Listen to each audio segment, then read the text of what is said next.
ನಮಸ್ಕಾರ ವೀಕ್ಷಕರೇ, ಎಲ್ಲರೂ ಚೆನ್ನಾಗಿದ್ದೀರಾ ಅಂದ್ಕೊತೀನಿ. ಇವತ್ತು ನಾನು ಮಾತಾಡೋಕ್ಕೆ ಬಂದಿರೋ ಟಾಪಿಕ್ ಬಂದುಬಿಟ್ಟು ಮಕ್ಕಳಿಗೆ ಸಂಸ್ಕಾರ ಕೊಡೋದು ಹೇಗೆ ಅಂತ. ಫಸ್ಟು ಮಕ್ಕಳಿಗೆ ಸಂಸ್ಕಾರ ಕೊಡೋಕ್ಕಿಂತ ಮುಂಚೆ ನಾನೊಂದು ಕೆಲಸ ಹೇಳ್ತೀನಿ, ಅದನ್ನು ಮಾಡಿ. ಫಸ್ಟು ಅವ್ರಿಗೆ ನೀವೇನೇನೆಲ್ಲ ಫೀಸ್ಗಳನ್ನ ಕಟ್ತಿರೋ ಪ್ರತಿಯೊಂದೂ ರೆಸಿಟ್ ಆಗಲಿ ಅಥವಾ ನೀವು ಮೊಬೈಲಲ್ಲಾಗಲಿ ಏನಿರುತ್ತೋ ಅದನ್ನೆಲ್ಲ ಎತ್ತಿಟ್ಕೊಳ್ಳಿ. ನೋಡಿ, ಫಸ್ಟು ಒಂದು 5ಇಂದ 10 ಸ್ಟ್ಯಾಂಡರ್ಡ್ವರೆಗೂ ಯಾರು ಪೇರೆಂಟ್ಸ್ ಇದ್ದಾರೋ ಅವರಿಗೆ ಹೇಳ್ತೀನಿ, ಇವಾಗ ಹಿಂದೆ ಏನಾಯಿತು ಆಯಿತು. 5th ನೀವು ಅದನ್ನು ಫೀಸ್ ಕಟ್ಟಿರೋ ಪೇಪರ್ಸ್ನೆಲ್ಲ ಇಟ್ಕೊಂಡಿದ್ದೀರಾ ಇಲ್ವಾ ಅಂತ ಗೊತ್ತಿಲ್ಲ. ಬಟ್ ಆದರೆ ಇನ್ನು ಮುಂದೆ ಏನೇನೆಲ್ಲ ಫೀಸ್ ಕಟ್ತಿರೋ ಅಥವಾ ಮಕ್ಕಳಿಗೆ ಏನೇನೆಲ್ಲ ಖರ್ಚು ಮಾಡ್ತಿರೋ ಅದನ್ನು ಎಲ್ಲನೂ ರೆಸಿಟ್ಗಳನ್ನ ದಯವಿಟ್ಟು ಒಂದು ಫೈಲಲ್ಲಿ ಎತ್ತಿಟ್ಕೊಳ್ಳಿ. ಆಮೇಲೆ ಇನ್ನೊಂದು, ಇವಾಗ ಯಾರು ಸ್ಕೂಲ್ಗೆ ಅಡ್ಮಿಷನ್ ಮಾಡ್ತಾ ಇದ್ದೀರೋ ಮಕ್ಕಳನ್ನ, ಅಂದರೆ ಇವಾಗ LKG UKG first class first standard second standard ಆ ಥರ ಯಾರು ನೀವು ಮಕ್ಕಳನ್ನ ಸ್ಕೂಲಿಗೆ ಕಳಿಸ್ತಾ ಇದ್ದೀರೋ ಪ್ರತಿಯೊಂದನ್ನು ಏನೇನು ಮಕ್ಕಳಿಗೆ ಪ್ರತಿಯೊಂದು ಸ್ಕೂಲ್ ಫೀಸ್ ಆಗಿರ್ಬೋದು, ಡ್ರೆಸ್ಸು, ಆಮೇಲೆ ಅವ್ರ ಶೂಸು, ಅವ್ರ ಬುಕ್ಸು, ಪ್ರತಿಯೊಂದನ್ನು ಒಟ್ಟು ಸ್ಕೂಲ್ಗೆ ಏನೇನೆಲ್ಲ ನೀವು ಖರ್ಚು ಮಾಡಬೇಕು ಅಂದ್ಕೊಂಡಿದ್ರು ಅಥವಾ ಖರ್ಚು ಮಾಡ್ತಿರೋ ಅದನ್ನೆಲ್ಲ ಪ್ರತಿಯೊಂದನ್ನು ಒಂದು ಫೈಲ್ ಮಾಡಿ ಎತ್ತಿಡಿ. ನಾನು ಯಾಕೆ ಈ ಮಾತನ್ನು ಹೇಳ್ತೀನಿ ಅಂತಂದರೆ, ನೋಡಿ, ಮಕ್ಕಳು ನಮಗೆ ದೊಡ್ಡವರಾಗೋದೇ ಗೊತ್ತಾಗಲ್ಲ. ಮಕ್ಕಳು ದೊಡ್ಡವರಾಗ್ತಾ ಆಗ್ತಾ ಅವ್ರ ಆಸೆ ಆಕಾಂಕ್ಷೆಗಳನ್ನೆಲ್ಲ ನಾವು ತೀರಿಸ್ತಾ ನಮ್ಮ ಜೀವನನೇ ನಾವು ಮರ್ತ್ಕೊಂಡ್ಬಿಟ್ಟಿರ್ತೀವಿ. ಸೊ ನಮ್ಮ ಎಷ್ಟೋ ಆಸೆ ಕನಸುಗಳನ್ನು ನಾವು ಬದಿಗಿಟ್ಟು ಮಕ್ಕಳಿಗೆ ಬೇಕು ಬೇಡದನ್ನೆಲ್ಲ ಕೊಟ್ಟು ಅವ್ರನ್ನ ಸಾಕಿರ್ತೀವಿ. ಒಬ್ಬೊಬ್ಬರಂತೂ ಪಾಪ ಒಂದೊಂದು ಹೊತ್ತು ಊಟಕ್ಕೂ ಅವ್ರಿಗೆ ಗತಿ ಇರಲ್ಲ. ಆದರೂ ನನ್ನ ಮಕ್ಕಳು ಒಳ್ಳೆ ಸ್ಕೂಲಲ್ಲಿ ಓದಬೇಕು, ಒಳ್ಳೆ ಸ್ಟ್ಯಾಂಡರ್ಡ್ ಸ್ಕೂಲೇ ಆಗಬೇಕು, ನನ್ನ ಮಕ್ಕಳು ಬೇರೆಯವ್ರ ಥರ ಇರಬೇಕು ಅನ್ನೋ ಒಂದು ರೇಂಜ್ಗೆ ಯೋಚನೆ ಮಾಡಿ ಪಾಪ ಅವ್ರ ಹೊಟ್ಟೆ ಪಟ್ಟೆ ಕಟ್ಟಿ ಕೂಲಿ ಮಾಡಿ ಅಥವಾ ಗಾರೆ ಕೆಲಸ ಮಾಡಿ ಈ ಥರದ್ದೆಲ್ಲ ಕೆಲಸಗಳನ್ನ ಮಾಡಿ ಲಕ್ಷ ಫೀಸ್ ಕೊಟ್ಟು ಅವ್ರ ಮಕ್ಕಳನ್ನ ಕಲಿಸಿರ್ತಾರೆ. ಬಟ್ ನಾಳೆ ದಿನ ಮಕ್ಕಳು ದೊಡ್ಡವರಾಗ್ತಾರೆ, ಬೆಳೀತಾರೆ. ಸೊ ಅವ್ರಿಗೆ ಒಂದು ಜೋಡಿ ಅಂತ ಆಗುತ್ತೆ. ಅವಾಗ ಏನು ಮಾಡ್ತಾರೆ, ಯಾವಾಗಲೂ ಅಪ್ಪ ಅಮ್ಮನ್ನ ಒಂದು ತಿರಸ್ಕಾರ ರೀತಿಯಿಂದ ನೋಡ್ತಾರೆ. ಅದು ಯಾವ ರೀತಿ ಅಂತ ಹೇಳ್ತೀನಿ. ನಮ್ಮ ಅಪ್ಪ ಅಮ್ಮ ನಮಗೇನು ಆಸ್ತಿನೇ ಮಾಡಿಟ್ಟಿಲ್ಲ, ನಮ್ಮ ಅಪ್ಪ ಅಮ್ಮನ ಹತ್ರ ದುಡ್ಡೇ ಇಲ್ಲ, ಇವರು ಏನಕ್ಕೂ ಪ್ರಯೋಜನಕ್ಕೆ ಬರದೇ ಇರೋರು, ಇವ್ರ ಹತ್ರ ಏನೂ ಇರಲಿಲ್ಲ ಅನ್ನೋ ಒಂದು ರೀತಿಯಲ್ಲಿ ಯೋಚನೆ ಮಾಡೋಕ್ಕೆ ಸ್ಟಾರ್ಟ್ ಮಾಡ್ತಾರೆ. ಸೊ ನಾನು ಹೇಳೋದೊಂದು, ನೀವು ಮಕ್ಕಳನ್ನ ನೋಡ್ಕೋಬೇಡಿ, ಚೆನ್ನಾಗಿ ನೋಡ್ಕೋಬೇಡಿ, ಒಳ್ಳೊಳ್ಳೆ ಸ್ಕೂಲ್ಗೆ ಹಾಕಬೇಡಿ ಅಂತ ನಾನು ಹೇಳ್ತಾ ಇಲ್ಲ. ಬಟ್ ಮಕ್ಕಳನ್ನ ನೋಡ್ಕೊಳೋದ್ರ ಜೊತೆಗೆ ನೀವೇ ಅವ್ರಿಗೆ ಏನೇನು ಖರ್ಚುಗಳನ್ನ ಮಾಡಿರ್ತೀರೋ, ಬರೀ ಸ್ಕೂಲ್ ಅಷ್ಟೇ ಅಲ್ಲ, ಪ್ರತಿಯೊಂದನ್ನು ನೀವು ಏನೇನು ಅವ್ರಿಗೆ ಬೇಕಾಗಿರೋ ಒಂದು ಈ ಚಿಕ್ಕ ಮಕ್ಕಳಿಗೆಲ್ಲ ಇದನ್ನು ಕೊಡಿಸ್ತಾರೆ, ರಿಮೋಟ್ ಕಾರ್ ಕೊಡಿಸ್ತಾರೆ. ಅದು ಮಿನಿಮಮ್ ಅಂದರೂ ಒಂದು 600ರಿಂದ 1000 ರೂಪಾಯಿವರೆಗೂ. ಅದು ಒಂದು ದಿನ ಕೆಲಸಕ್ಕೆ ಬರಲ್ಲ. ಅಂಥ ರಿಮೋಟ್ ಕಾರಿಂದ ಹಿಡಿದು ನೀವು ಅವರು ದೊಡ್ಡವರಾಗಿ ಸೈಕಲ್ಲು, ಬೈಕು, ಅವ್ರು ಏನೇನೆಲ್ಲ ಕೇಳ್ತಾರೋ ಅದನ್ನೆಲ್ಲ ಕೊಡಿಸಿರ್ತೀರಲ್ವ, ಅದನ್ನೆಲ್ಲ ಲಿಸ್ಟ್ ಮಾಡಿ ಇಟ್ಕೊಳ್ಳಿ. ಯಾಕಂದರೆ ಎಲ್ಲರೂ ಅಂಬಾನಿ ವಂಶದಲ್ಲೇ ಹುಟ್ಟಿರಲ್ಲ ಅಲ್ವಾ. ಎಲ್ಲರೂ ಪಾಪ ಆಲ್ಮೋಸ್ಟ್ ಅಂದರೆ ಎಲ್ಲ ಮಿಡಲ್ ಕ್ಲಾಸ್ ಫ್ಯಾಮಿಲಿಯವರೇ. ಪಾಪ ಒಬ್ಬೊಬ್ಬರಿಗೆ ಮನೆ ಇದ್ದರೆ ಹೊಲ ಇರಲ್ಲ, ಹೊಲ ಇದ್ದರೆ ಮನೆ ಇರಲ್ಲ. ಸೊ ಅಂಥವರು ಕೂಡ ಇವಾಗ ಗದ್ದೆ ಇರೋರು ಪಾಪ ಗದ್ದೆಯಲ್ಲಿ ಏನು ಬೆಳೆ ಬರುತ್ತೋ ಆ ಬೆಳೆ ದುಡ್ಡೆಲ್ಲ ತೆಗೆದುಬಿಟ್ಟು ಪಾಪ ಮಕ್ಕಳಿಗೆ ಸುರುವಿರ್ತಾರೆ. ಯಾಕೆ ಹೇಳಿ, ನಾಳೆ ದಿನ ನನ್ನ ಮಕ್ಕಳು ಓದಿ ಚೆನ್ನಾಗಾಗಲಿ, ಅವ್ರ ಭವಿಷ್ಯ. ಯಾರು ಪಾಪ ಎಲ್ಲರಿಗೂ ಒಂದೇ ಆಸೆ ಅಲ್ವಾ, ನಾಳೆ ಬೆಳೆದು ದೊಡ್ಡವರಾಗಿ ಅವರು ಒಳ್ಳೆ ಸ್ಥಾನಕ್ಕೆ ಹೋಗಿ ನಮ್ಮನ್ನು ಚೆನ್ನಾಗಿ ನೋಡ್ಕೊಳ್ಳಿ ಅನ್ನೋದೊಂದು ಆಸೆ ಇರುತ್ತಲ್ವ. ಪ್ರತಿಯೊಬ್ಬರಿಗೂ ಅದೇ ಆಸೆ ಇರುತ್ತೆ. ಬಟ್ ಇವಾಗಿನ ಮಕ್ಕಳು ಏನು ಮಾಡ್ತಾ ಇದ್ದಾರೆ, ಈ ಹಕ್ಕಿಗೆ ರೆಕ್ಕೆ ಬಂದ ತಕ್ಷಣ ಹೆಂಗೆ ಗೂಡು ಬಿಟ್ಟು ಹೋಗ್ಬಿಡುತ್ತೋ ಆ ಥರ ಇವಾಗ ಮಾಡ್ತಾ ಇದ್ದಾರೆ. ಎಲ್ಲ ಮಕ್ಕಳು ಮಾಡ್ತಾ ಇದ್ದಾರೆ ಅಂತ ನಾನು ಹೇಳಲ್ಲ.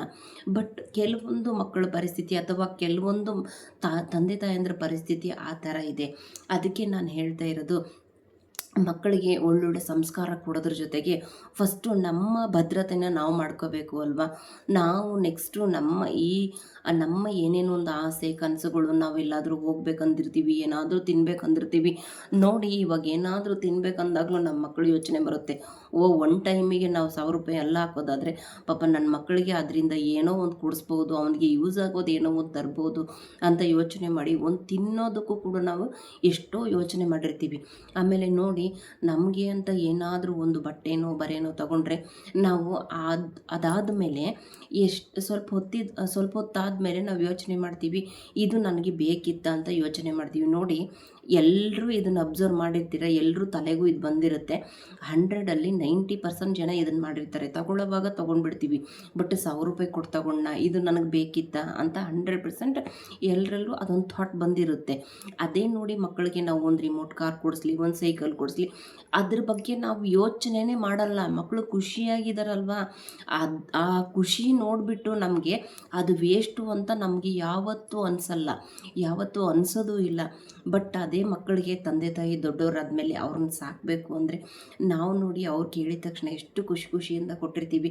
ಬಟ್ ಅವರು ಏಜ್ ಆದಮೇಲೆ, ನಮಗೆ ಏಜ್ ಆದಮೇಲೆ ಮಕ್ಕಳು ನಾವೇನಾದರೂ ಕೇಳಿದರೆ ಅವ್ರು ಕೊಡ್ತಾರ ನಮ್ಮನ್ನು? ಅದೇ ಖುಷಿ ಅವ್ರಿಗಿರುತ್ತಾ ಕೊಡುವಾಗ? ಯಾಕಂದರೆ ಅವಾಗ ಅವ್ರದ್ದೇ ಆದ ಒಂದು ಜೀವನನ ಕಟ್ಕೊಂಡಿರ್ತಾರೆ.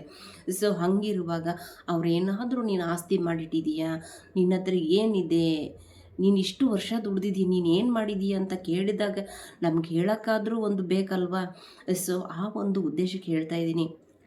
ಪ್ರತಿಯೊಬ್ಬರು ತಂದೆ ತಾಯಿಯೂ ಇವತ್ತಿನಿಂದನೇ ನೀವು ಎಲ್ಲ ಅವ್ರಿಗೇನೇನು ಬಟ್ಟೆಯಿಂದ ಹಿಡ್ಕೊಂಡು, ಮಾಮೂಲಿ ಬಟ್ಟೆಯಿಂದ ಹಿಡ್ಕೊಂಡು ಏನೇನು ಖರ್ಚು ಮಾಡ್ತೀರೋ ಎಲ್ಲವನ್ನು ನೀವು ಎತ್ತಿಟ್ಕೊಳ್ಳಿ.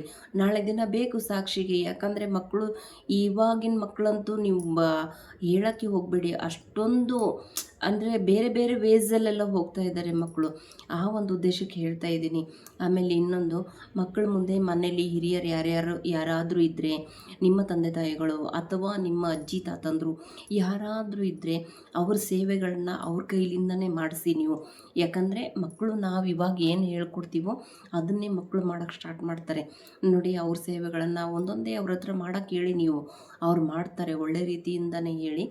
ಯಾಕಂದರೆ ಅದನ್ನು ನೋಡಿ ನಾಳೆ ದಿನ ನಾವು ವಯಸ್ಸಾದಮೇಲೆ ನಾವು ನಮ್ಮ ಹೆತ್ತು ತಂದೆ ತಾಯಿಗಳಿಗೆ, ನಾವು ನಮ್ಮ ಅಜ್ಜಿ ತಾತಂದರಿಗೆ ನಾವು ಎಷ್ಟು ಪ್ರೀತಿ ತೋರಿಸ್ತೀವೋ ಅದು ಅವ್ರ ಮೈಂಡಲ್ಲಿರುತ್ತೆ. ಅವರು ನಾಳೆ ದೊಡ್ಡವರಾದ್ಮೇಲೆ ನಮ್ಮ ಅಪ್ಪ ಅಮ್ಮ ಅವರಪ್ಪ ಅಮ್ಮನ್ನ ತುಂಬ ಚೆನ್ನಾಗಿ ನೋಡ್ಕೊತಾ ಇದ್ರು, ನಾವು ನಮ್ಮ ಅಪ್ಪ ಅಮ್ಮನ್ನ ತುಂಬ ಚೆನ್ನಾಗಿ ನೋಡ್ಕೋಬೇಕು ಅಂತ ಅವ್ರ ಮನಸ್ಸಿಗೆ ಬರುತ್ತೆ ಅವಾಗ ಅಲ್ವಾ. ಇವಾಗ ಏನು ಗೊತ್ತಾ, ಮಕ್ಕಳಾಗಲಿ ತಂದೆ ತಾಯಿಗಳಾಗಲಿ ಅನಾಥರಾಗೋಕ್ಕೆ ಇಬ್ಬರದು ತಪ್ಪಿರುತ್ತೆ. ಸೊ ಇಬ್ಬರು ಅದನ್ನು ನಾವು ಕಲ್ತ್ಕೊಳ್ಬೇಕು. ಮಕ್ಕಳಿಗೆ ನಾವು ಕಲಿಸ್ಬೇಕು, ಮಕ್ಕಳ ಮುಂದೆ ನಾವು ಕಲಿಬೇಕು, ಮತ್ತು ಮಕ್ಕಳ ಮುಂದೆ ನಾವು ಒಳ್ಳೆ ರೀತಿಯಿಂದ ಇರಬೇಕು. ಹಿರಿಯರಿಗೆ ಗೌರವ ಕೊಡಬೇಕು. ನಾವು ಮನೆಯಲ್ಲಿ ನಮ್ಮ ಅತ್ತೆ ಮಾವ ಯಾರನ್ನ ಇರಲಿ ಅವ್ರಿಗೆ ಗೌರವ ಭಾವನೆಯಿಂದ ನೋಡ್ತಾ ಇರಬೇಕು. ಅವ್ರಿಗೆ ಬೇಕು ಬೇಡಗಳನ್ನೆಲ್ಲ ನಾವು ಪೂರೈಸಬೇಕು.